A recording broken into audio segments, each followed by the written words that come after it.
Ma. Yes, Swar. Nothing.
I'm done. Okay, now coming to the next one, which is basically how is the sex of the baby is determined, whether the baby will be a girl child or the boy child, how it is done, right? So let's just do that. Okay. First of all, humans have, this is from here, 1 marker or questions also come, right? So accordingly, you have to prepare yourself for 1 marker as well as for for the long answer. Okay. So let's Yes, just see. ma'am. First of all, humans have 23 pair of chromosomes, that is 46. Like chromosomes are 46, but pairs are 23. Right? Clear? Getting or not? Yes. Okay. So now the first pair 22, the first 22 pairs of the chromosome are called autosomes, which are the same in the males and females. Okay. But the 23rd pair is known as sex chromosome and is different in males and females. The sex chromosome determine the sex of an unborn baby. So female, they have 23 pairs, right? So 22 autosomes and one pair is X and X. Okay, in male 23 pairs are there and one chromosome of the 22 pairs are autosomes, one pair is X and Y. Okay, so what Ma'am, happens? but what is a chromosome? Chromosome is basically, you can say, a liquid, right, in the body, a jelly type liquid which is present in the body, which helps to transfer the characteristics from parents to that. And because of these chromosomes, they have From parents to? sorry, From parents to? parents to bring the characteristics to the this child. Oh. Okay. Okay. Then what happens, as I told you, when the female gametes and the male gametes, when they come in contact, only then the fertilization takes place and baby takes place, right? So what happens? The ovum is formed by cell division. Each ovum has half of the chromosome of, that is, it has 23 chromosome, 22, this you know, right? Yeah. Then the sperm are formed by the cell division. Each sperm has half of the number of this, which is this. Then now from this, what happened? When sperm carries an X chromosome, fertilization the ovum, the zygote will have the 22 pairs of autosome, half from the father and half from the mother. One pair of 6 chromosome XX resulting in female. Clear? But if when the sperm they carry Y, it depends. Girls they have X. Okay. Yeah. Now from male, if it will come X, okay, then it will result in the female girl child. But if in from boys it will come Y, then it will result to in the male. Clear? Ma'am, but how it is determine whether it's Y or X? No, it is not determined. You don't know that. It will automatically takes place inside the body of a mother, and you Ma'am, don't so know. X and Y are chromosome? Yeah, X and Y are chromosome. Yeah. Okay. So you will write this. First you will write this. How is this X? Then you will write this. Then you will write this. You will write this. Then you will write this. When sperm carry this and this, zygote will have this. One pair of this will be this. And then when sperm carry Y, zygote will this have, and then this. You don't have to write this one because they are the same thing. Clear? Yes, ma'am. Okay, you can write one line. You can write one thing. The ovum is formed by division, cell division. Each ovum has number. Okay, you have to write this because over here they are talking about X and Y. Just write it down and draw the diagram as well. Yes, ma'am. Over here, what you have to draw? You have to draw X and X, right? And over here X and Y. This is from male and this is from female. You will write here female and here you will write male. Then what happened when X and X are there, right? X and Y, X and X and X and Y. So this will be boy, this will be boy, but these two will be girls. Clear?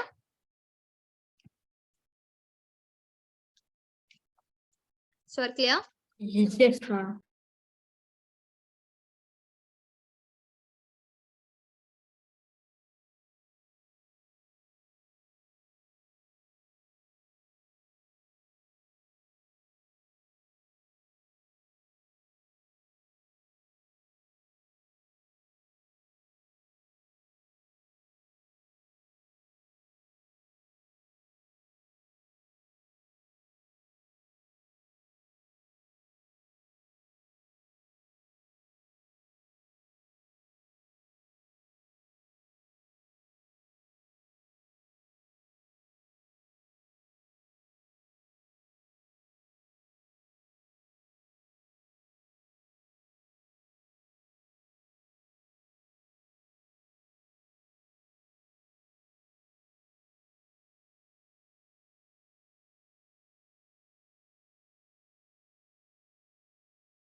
Ma'am, written.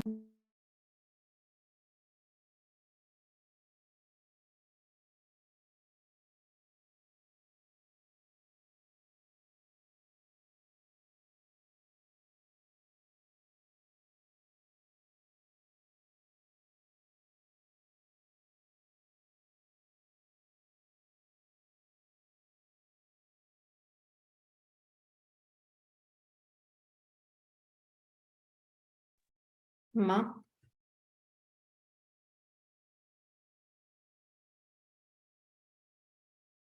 done. Yes, sir. Done. This also you wrote it. Yes, ma'am. This also. Yes, ma'am. Diagram.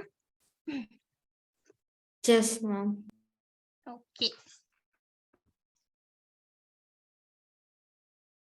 Now coming to this, which are the glands and their type? Okay. So first of all, what are glands? The change that the body undergoes, including the change experienced during adolescence, takes place due to chemicals secreted by different glands. A gland is an organ that produces and secretes substance to perform specific function in human body. These are the types of gland: exocrine and endocrine. Okay. This is what. Then exocrine glands. Exocrine glands. What are exocrine glands? Are glands like they include the sweat glands, sebaceous gland, and the salivary gland. They have duct which release chemical to the external and internal part of the body. Let us look at the example. So salivary gland are exocrine glands. What they do? These glands they have duct, and the saliva gland release saliva into the duct, which leads to mouth,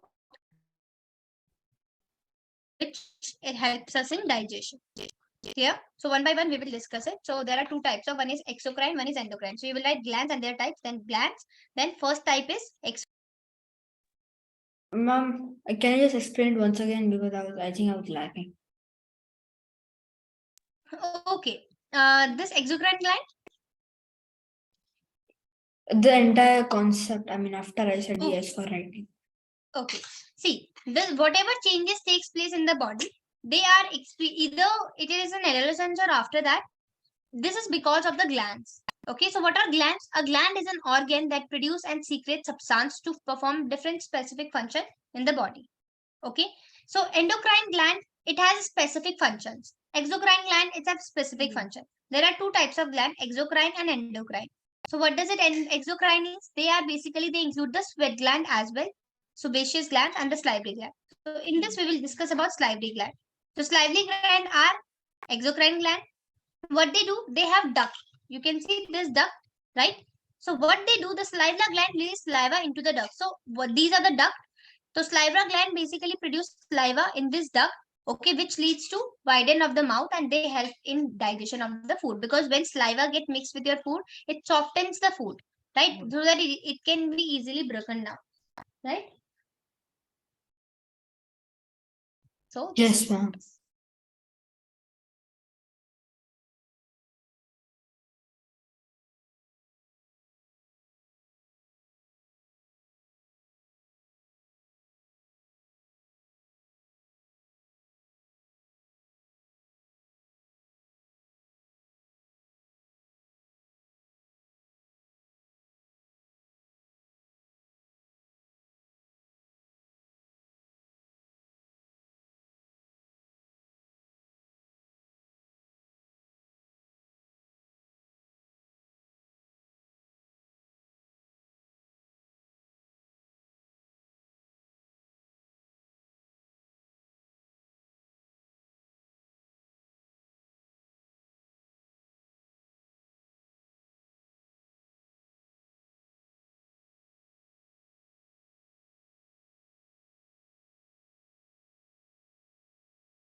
Ma.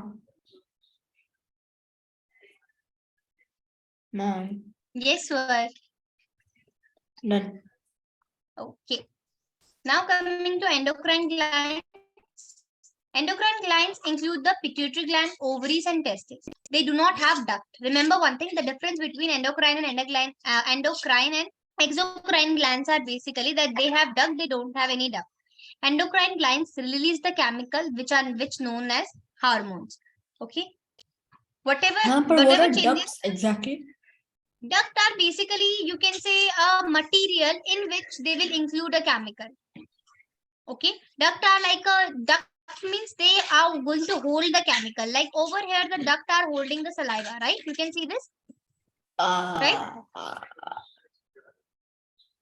Then hormones. Now, what are hormones? Hormones are the chemical substance that control and regulate the activity of certain cells and organs in the body. Let us look how they function. First of all, the pituitary gland is an endocrine gland. It does not have duct. Instead, it has a close contact with the blood capillaries. Okay. The pituitary gland release hormones into the capillary through which they enter into the bloodstream. So this is how it helps the hormones to reach the bloodstream. Clear? Yes, ma'am. Ma'am, can you just mark out what I have to write?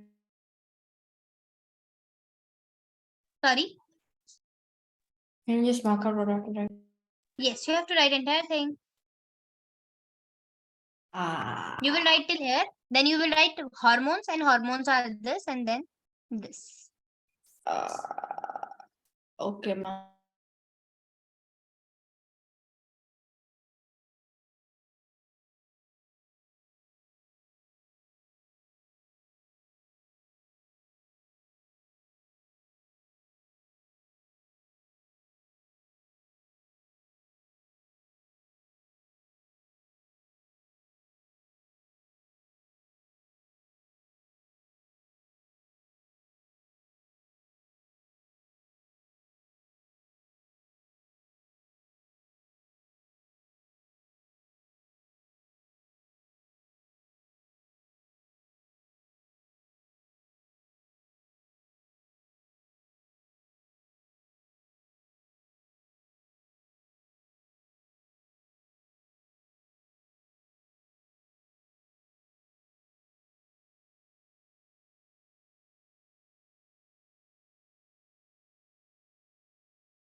Ma'am, done.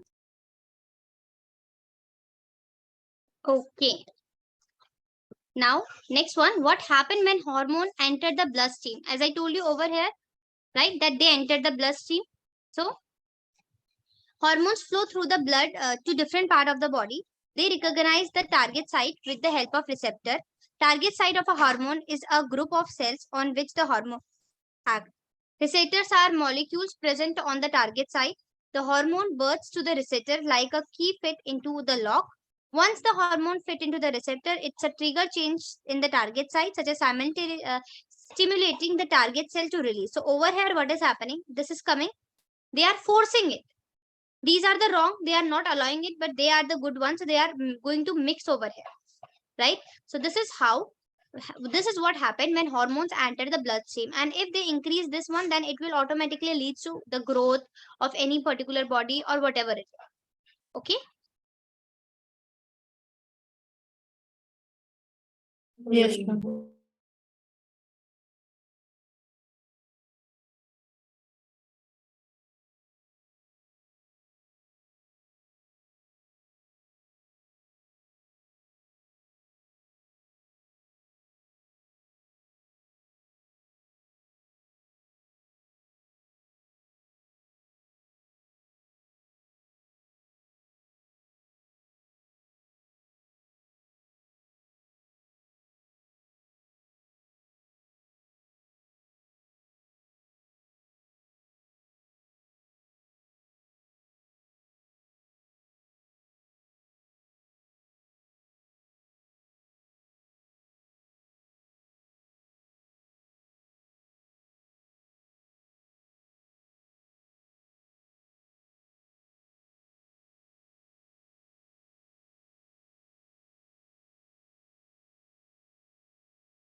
I'm done.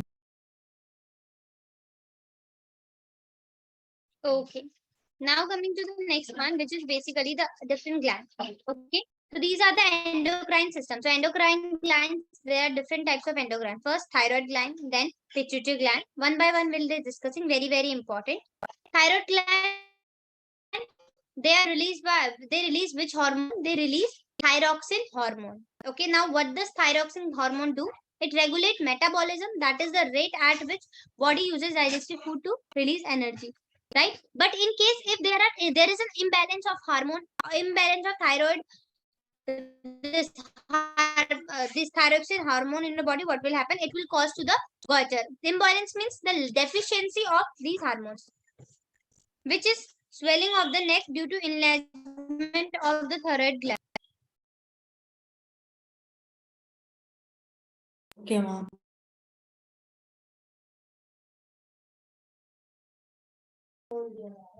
Pituitary gland. Okay. Now hormones are which hormone they release? They release growth hormone. Then function, promote normal growth of the body and controls the activity of most gland like testes and the ovaries. Pituitary gland are basically related to the testes and the ovaries. So if there is a hormonal imbalance, what will happen? This will lead to dwarfism. Dwarfism means that most of the people, they remain short, right? And if they will release a lot, then it will lead to the giantism. Then gigantism is basically that you become a giant, like your height went too long. Okay, so that. So you will write the human endocrine gland first, thyroid gland, second pituitary gland.